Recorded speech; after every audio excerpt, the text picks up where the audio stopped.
Welcome to the Slop Farm. Enjoy the video.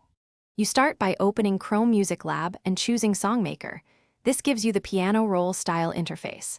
Set tempo to 117 BPM because Billie Jean's groove sits around that speed, and select a 4/4 grid with 16 steps to match a typical bar structure. Once done, choose a monophonic synth or piano sound for the bass line so notes are clear. Make sure metronome is on. This helps lock the rhythmic feel while you place the first notes. Now you create the iconic bass line.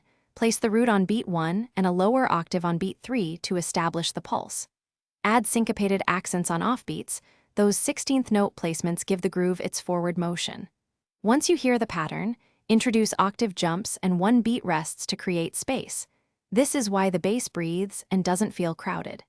Make sure velocity or volume contrasts are present so accented notes pop, and loop the 16-step pattern to refine timing and feel.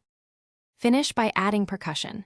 Program steady 8th note hi-hats and place the snare on beats 2 and 4 to lock the backbeat. Then craft a simple arpeggiated synth motif that repeats in the chorus.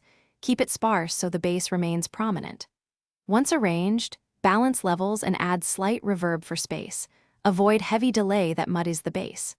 If things sound off, quantize misplaced notes and slightly reduce reverb or detune. This troubleshooting step fixes timing and clarity without changing the performance. Thanks for watching. Consider subscribing if we helped you today.